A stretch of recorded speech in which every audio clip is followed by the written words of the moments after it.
तो हम फिर आपके सहयोग के लिए विद्या मंदिर शिक्षण संस्थान दलसिंह सराय के तरफ से 10वीं वर्ग के छात्र छात्राओं के लिए एक छोटा सा प्रयास लेकर एक नए वीडियो के माध्यम से हाजिर हैं। जैसा कि हम लोग पिछले क्लास में SCF के बारे में विस्तार से पढ़े थे, उसी कड़ी को आगे बढ़ाते हुए आज हम LCM के बारे में और उसके बाद SCF और LCM के बीच के संबंध को पढ़ेंगे, देखेंगे।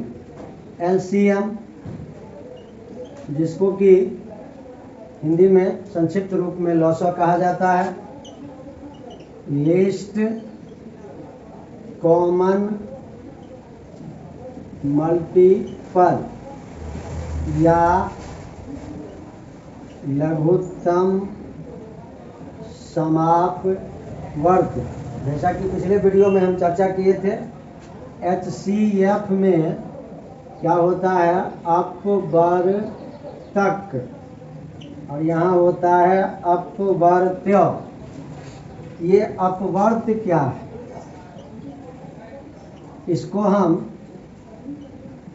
एक दूसरे पर्यायवाची का उपयोग करें, गुणज। अब एक छोटा सा उदाहरण लेते हैं, जैसे 4 के अपवर्त्य। पिछले वीडियो को याद कीजिए।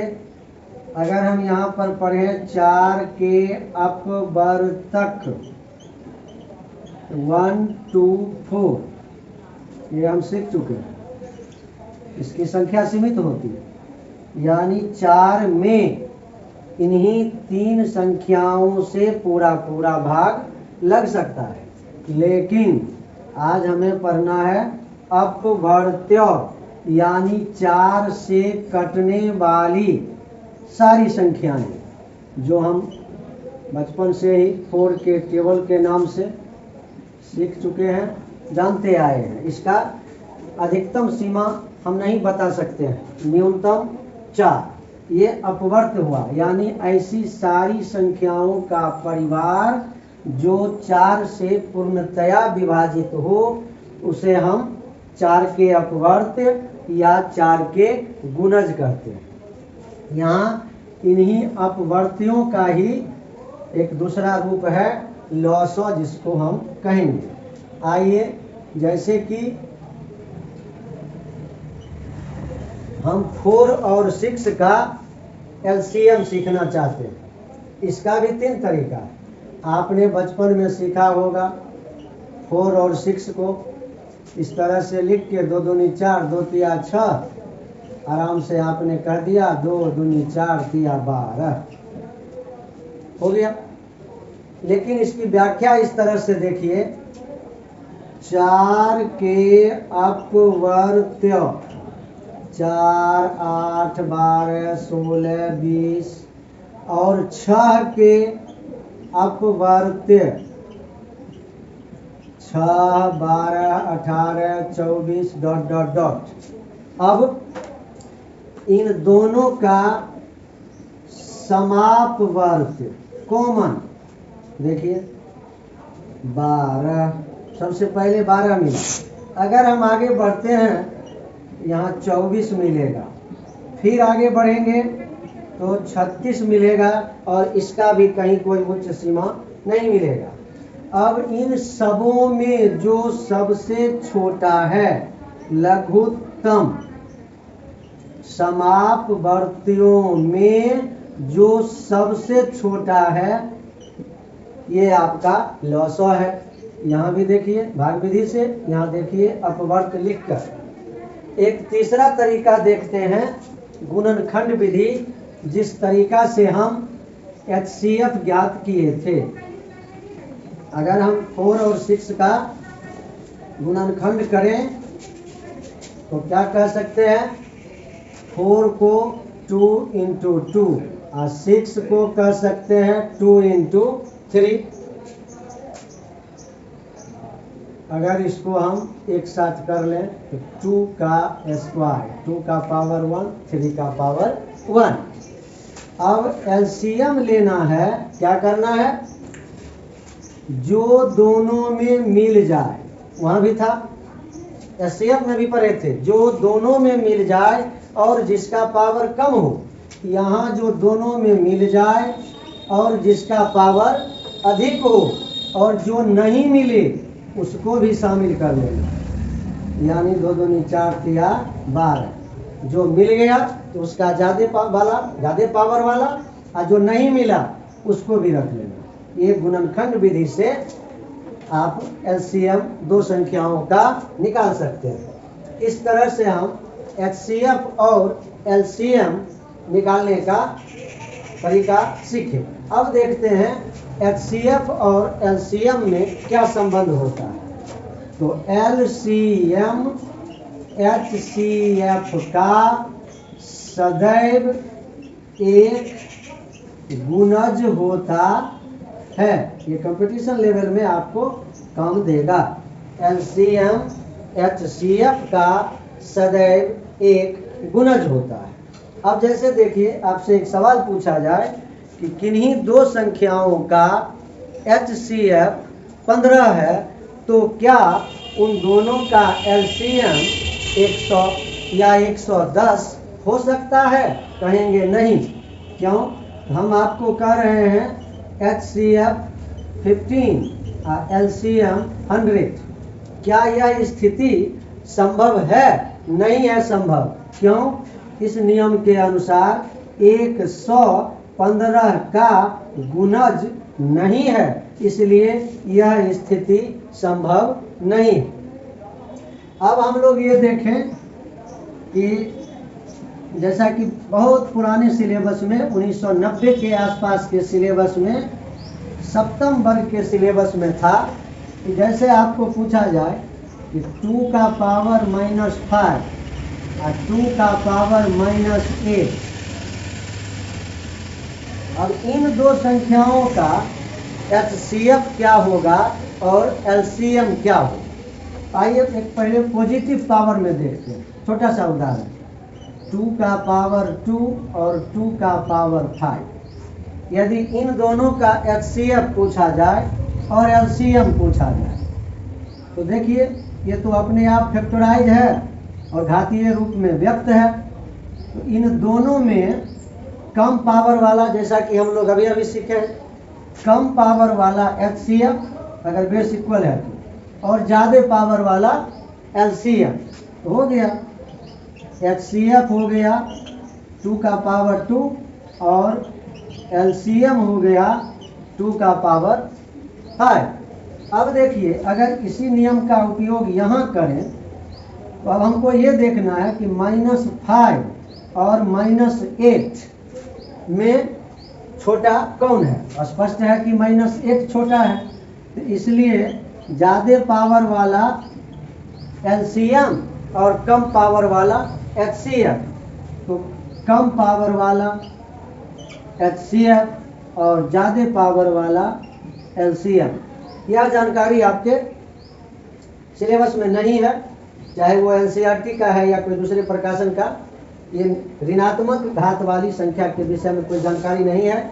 हम आपको अग्रिम परिचय दे रहे हैं आगे के आपको क्लासों में, या खास करके कंपटीशन लेवल का जब आप मैथ तैयार कीजिएगा तो उसमें आपको इस तरह के सवाल मिलेंगे। अभी चर्चा में आ गई तो हम आपको ऐसा बताने का प्रयास किए हैं। जहाँ तक आपको हम सिखा पा रहे हैं, ज़रूर ध्यान दीजिए, हमारा सहयोग कीजिए। अब हम देखेंगे किन्हीं 2 संख्याओं के एलसीएम और एचसीएफ के गुणनफल से उन दोनों संख्याओं के गुणनफल का क्या संबंध होता है, इस पर आते हैं। फिर वही छोटा सा उदाहरण लेंगे। मान लीजिए 4 और 6, इसका एचसीएफ क्या होगा। अब बताने की जरूरत नहीं है कि फिर विस्तार से जाएं। 2, और अगर हम 4 और 6 का एलसीएम लें तो वो भी क्लियर है, 12 होगा। अब यहाँ देखिए, दी गई दोनों संख्याओं को गुना करिए, 4 छक्का 24, और एचसीएफ को एलसीएम से गुना कीजिए, 12 दूना 24, दोनों का रिजल्ट सेम। कहने का मतलब हुआ किन्हीं भी दो संख्याओं का गुणनफल उतना ही होता है जितना उनके ही HCF और LCM का। तो यहाँ पर हम एक फार्मूला बना सकते हैं, नंबर 1 पहली संख्या गुने नंबर 2 दूसरी संख्या बराबर HCF of number 1 number 2 into LCM of number 1 number 2। आपको कहीं कहीं इसकी जगह पर ऐसा भी लिखा हुआ मिल सकता है, A इंटू बी, पहली संख्या की जगह पर A, दूसरी संख्या की जगह पर B। तो HCF ऑफ AB और LCM ऑफ AB, ये आपके लिए एक फार्मूला है जिसका उपयोग आप अपने सिलेबस में दिए गए सवालों को भी सॉल्व करने में कर सकते हैं, और कंपटीशन लेवल के मैथ में भी जो लॉस ऑफ मॉस चैप्टर है उसमें भी आप इसका उपयोग करके कठिन कठिन सवालों को हल कर सकते हैं। अब इससे हम लोग सुविधा के लिए एक दो फार्मूला और बना सकते हैं, नंबर 1 या नंबर 2 इजकल टू या HCF इजकल टू या LCM इजकल टू। यहाँ से लीजिए नंबर 1 माने पहली संख्या, तो HCF into LCM by number 2। Number 2 देखते हैं तो LCM into HCF by number 1। HCF is equal to number 1 into number 2 by LCM। LCM is equal to number 1 into number 2 by HCF। ये हम लोगों ने अपनी सुविधा के लिए किसी सवाल में मान लीजिए HCF LCM दूसरी संख्या दी गई है, पहली पूछ दे, पहली दी गई है, दूसरा पूछ दे, LCM दिया गया है HCF, तो वहाँ पर आपको दुविधा में नहीं रहना है। इस मुख्य फार्मूला से ही हमने अपने अनुसार सवालों को सॉल्व करने के लिए ये 4 और फार्मूला बनाए। इस तरह से आपको आगे के सवाल में काम दे कि हम किस तरह से LCM और HCF का यूज करना है। यह एक छोटी सी जानकारी है, NCERT के बुक को ध्यान में रखते हुए यह जानकारी हमने देने का प्रयास किया है।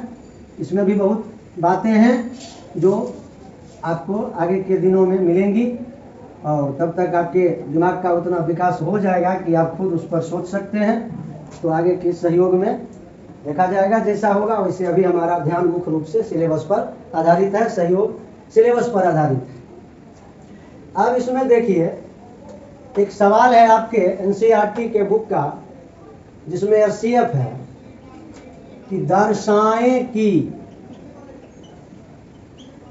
किसी धनात्मक विषम पूर्णांक को 4q+1 या 4q+3 के रूप में व्यक्त किया जा सकता है। आपके सिलेबस में 2 है, एगो 4 वाला है और एगो 6 वाला है, और 2 वाला तो हम लोग पीछे पढ़ चुके हैं। ये क्या कहता है कि किसी धनात्मक विषम पूर्णांक को 4 से डिवाइड करें तो रिमाइंडर 1 आएगा, या 4 से डिवाइड करें तो रिमाइंडर 3 आएगा। तो हम इसमें सारे संभावित स्थितियों पर गौर करते हैं।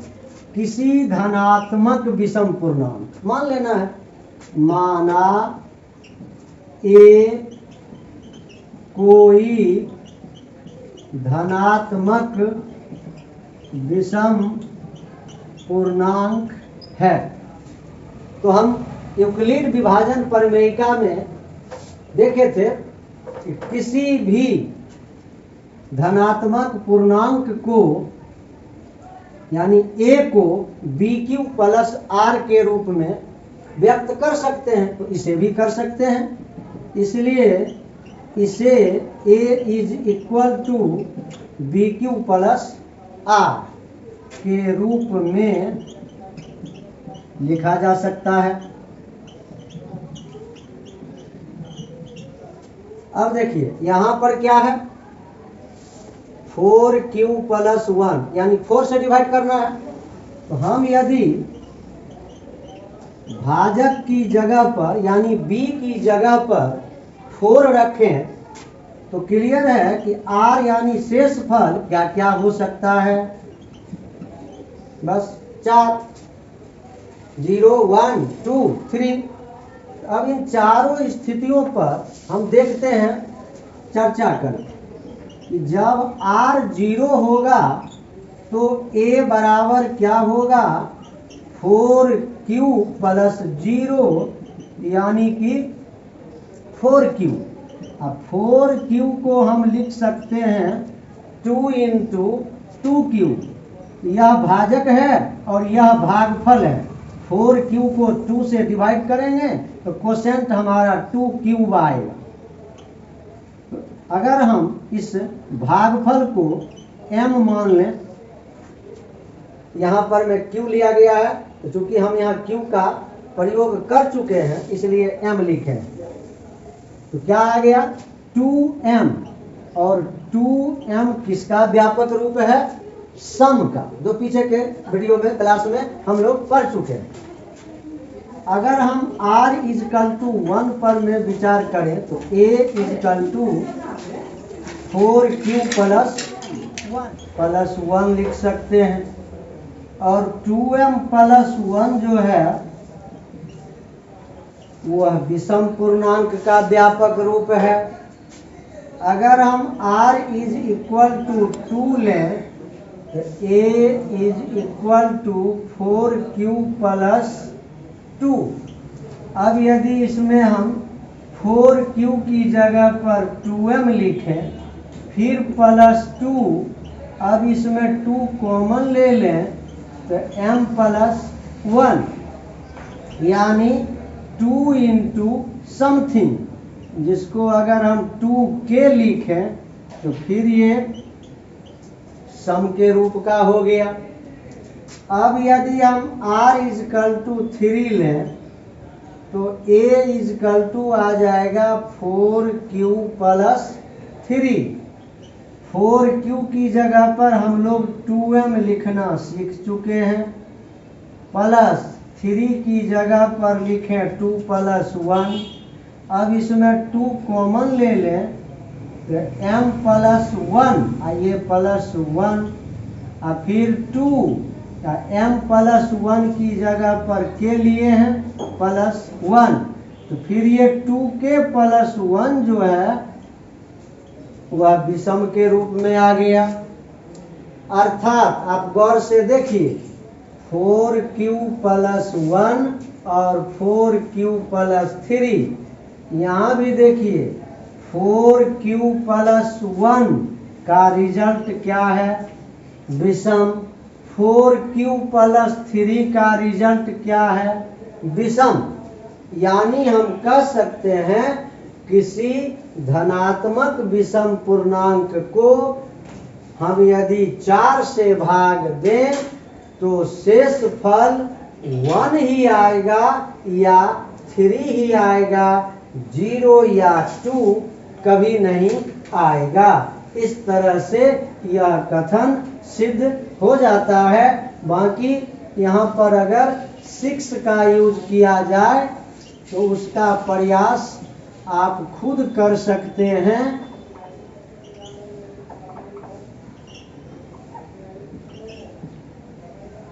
कि किसी धनात्मक विषम पूर्णांक को 6q + 1 या +3 या प्लस, तो वहां आपको क्या करना है, बस b की जगह पर 6 और रिमाइंडर की जगह पर, क्योंकि 6 से भाग देंगे तो 0 से 5 तक में से ही कोई रिमाइंडर बच सकता है। और इस तरह फिर बारी बारी से आप r की जगह पर इनको रख के चेक कीजिएगा, एकदम देखिएगा जिसमें 1 लेके चलिएगा, 3 लेके या 5 लेके, उसका रिजल्ट हमेशा विषम ही आएगा। तो ये आपके लिए छोड़ दिया गया है, इसकी तैयारी आप खुद कर लीजिएगा। तो आज का मेरा सहयोग आपके प्रति कितना अच्छा रहा, इसको आप ज़रूर कमेंट करके बताते रहें। यदि प्रयास अच्छा लग रहा है तो ज़रूर लाइक करें, दोस्तों में शेयर करें। धन्यवाद।